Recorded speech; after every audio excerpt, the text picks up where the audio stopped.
Saudara, sekali lagi selamat pagi.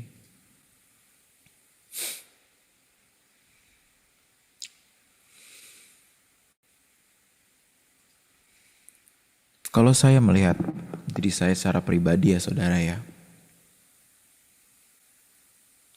saya bisa melihat kalau hari ini adalah satu keadaan atau satu posisi yang sangat saya hindari dulu. Sangat saya hindari. Menjadi seorang pembicara, saya benar-benar tidak mau. Saya benar-benar tidak mau.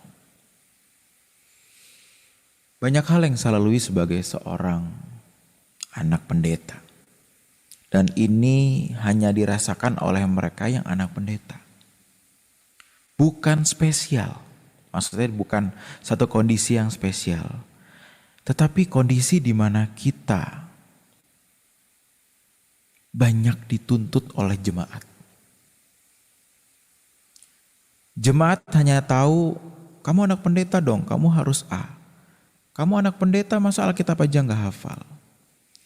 Kamu anak pendeta kan, kok begitu nakal? Gak di sekolah, gak di gereja, gak dimanapun. Saya merasakan hal itu saudara.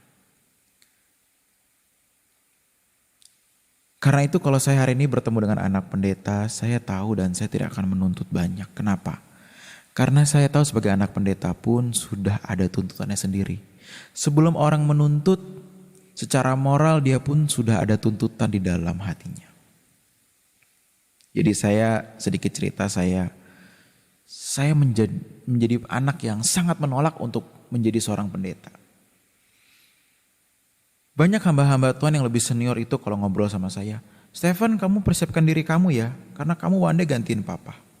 Karena kamu one day kan jadi pendeta. Saya katakan, saya gak mau. Saya gak mau. Saya gak peduli, saya gak mau. Kenapa? Gereja itu bukan dinasti. Gereja itu gak harus ke anak. Mana ayat di Alkitab kalau gereja harus ke anak? Kata siapa? Tunjukin. Saya keras banget nolak itu. Saya keras banget nolak itu.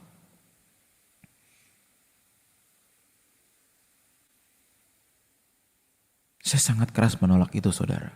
Benar-benar tidak mau. Masuk sekolah pendeta aja gak mau. Dulu pernah awal masuk sekolah teologi waktu di STTBI. Di tengah semester kalau gak salah atau semester 1 atau 3 ya. Saya keluar. Saya bilang saya gak mau. Kenapa? Hati saya gak di situ. Percuma. Saya keluar. Saya gak ngelanjutin.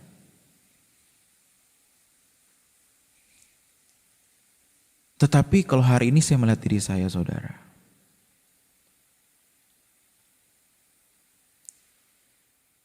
Saya hanya bisa melihat bagaimana Tuhan itu mempersiapkan saya. Bagaimana Tuhan itu membawa saya dari saya yang sangat menolak menjadi saya yang bisa menerima. Dari menolak sampai menerima. Bukan menolak sampai berambisi ya. Saya sama sekali sampai hari ini tidak berambisi dan saya sampai hari ini demi nama Tuhan saya tidak berpikir untuk saya pasti menggantikan. Enggak. Sampai hari ini saya enggak berpikir itu. Karena kalau saya berpikir seperti itu saya pasti salah, saya pasti meleset dan saya tidak mungkin menghadirkan Tuhan. Jadi sampai hari ini saya hanya berpikir ya apa yang harus saya lakukan demi pekerjaan Tuhan saya lakukan. Itu aja.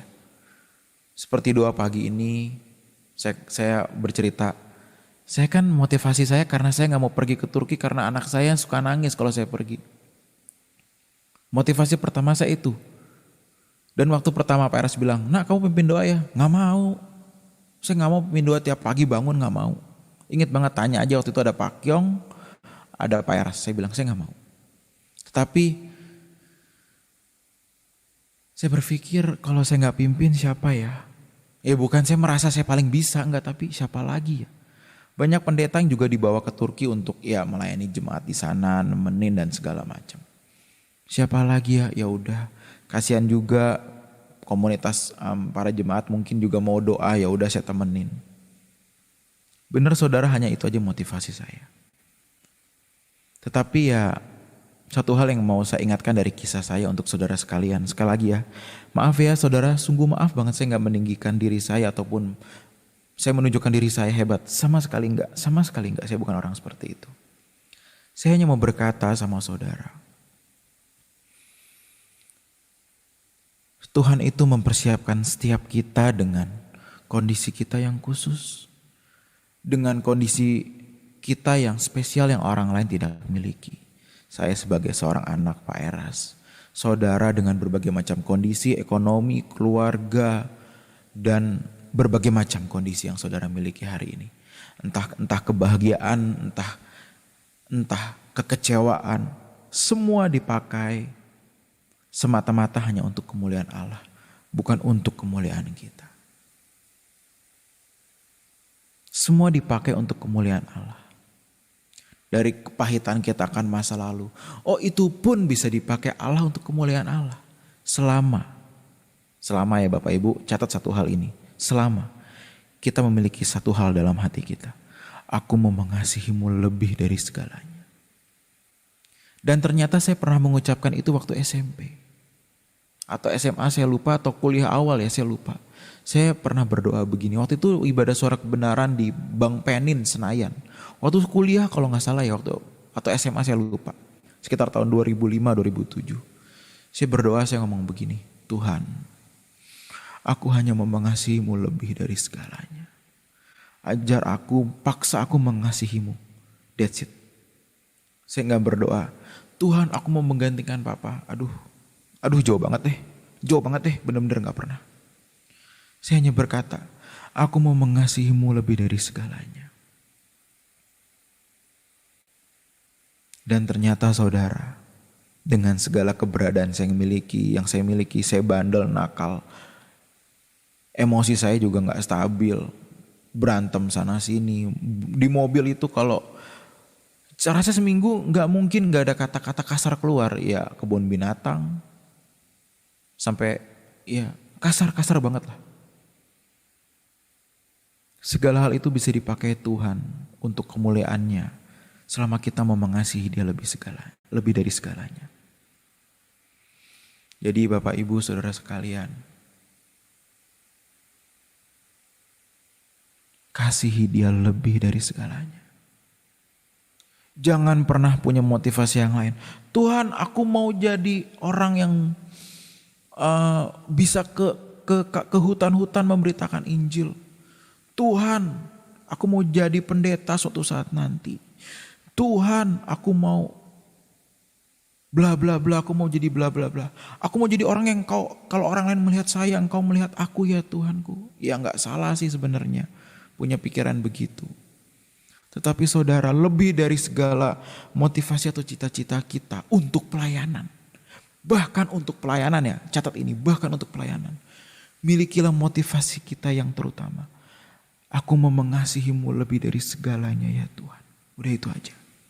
Itu aja. Percayalah, itu sudah lebih dari segalanya.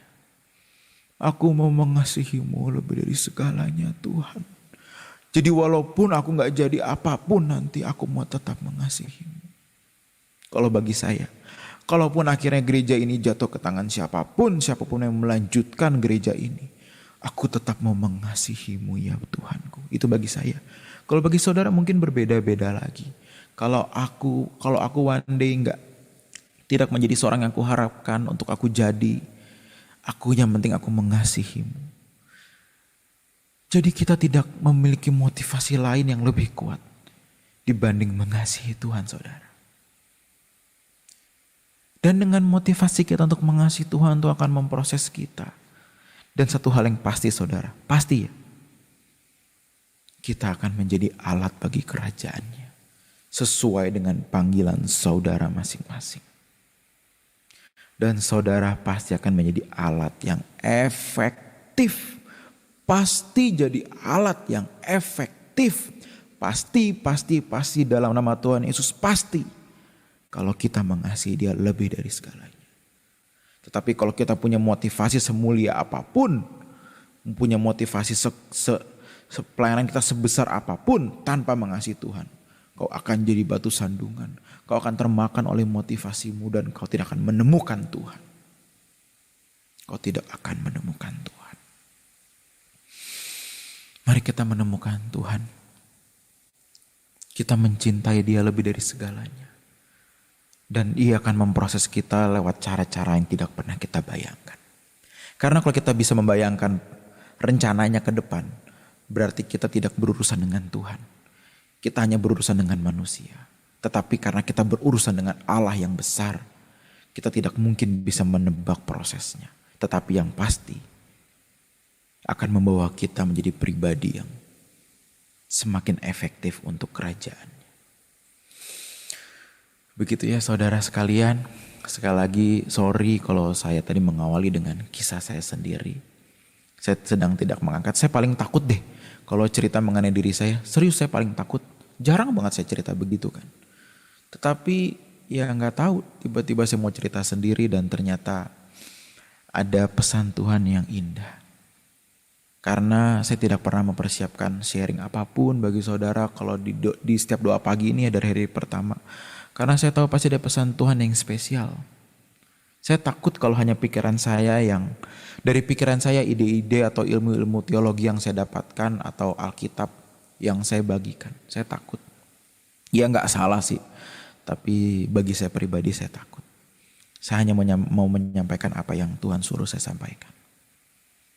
Bapak Ibu, pasti ada pesan-pesan Tuhan bagi saudara. Bukan hanya ketika kita berdoa pagi ini, tetapi dalam satu hari hidup kita. Temukan itu. Temukan pesan Tuhan. Ambil pesan Tuhan. Milikilah. Dan jadikan pesan Tuhan itu milikmu. Jadikan itu hidup. Mari kita menutup doa pagi kita dengan doa Bapak Ibu. Mari kita menutup doa pagi kita.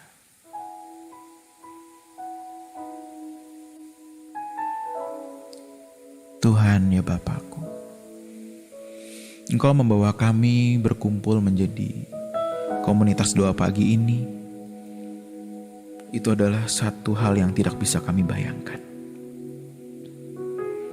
Masa lalu kami berbeda-beda ya Tuhanku. Kami lahir di tempat yang berbeda. Kami memiliki keluarga, keadaan ekonomi, cerita hidup semua berbeda-beda. Tetapi hebatnya Kau membawa kami kepada satu titik yang sama. Yaitu satu titik di mana kami bersama-sama mengabdi. Aduh Tuhan. Itu suatu mujizat bagi kami semua. Itu suatu mujizat bagi kami semua. Kami tidak pernah bisa membayangkan kalau Kau tidak membawa kami ke sini. Jadi apa kami? Jadi apa kami? Biarlah kami menjawab panggilan-Mu buat masing-masing kami secara benar. Dan satu hal yang pasti yang kami mau doakan pagi hari ini bersama-sama. Satu hal yang kami mau doakan pagi ini bersama-sama. Paksa kami mengasihi-Mu lebih dari segalanya ya Bapakku. Paksa kami mengasihi-Mu lebih dari segalanya.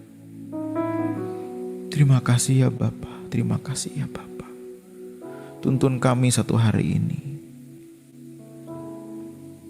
Dan dalam tangan-Mu kami serahkan hidup kami ke depannya.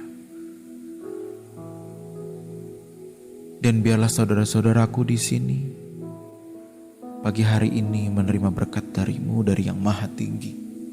Penjagaan-Mu, perlindungan, cinta kasih dan setiap proses yang Kau rencanakan bagi kami, biarlah kami menjalani itu, kami menerima itu semua.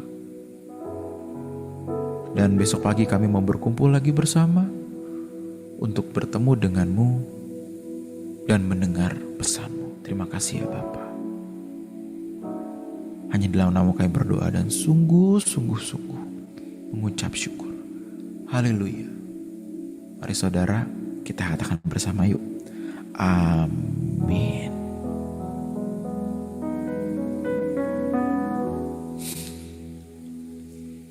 Bapak Ibu Saudara sekalian, selamat menjalani hari ini atau menutup hari ini bagi saudara yang di luar negeri yang mungkin sudah malam.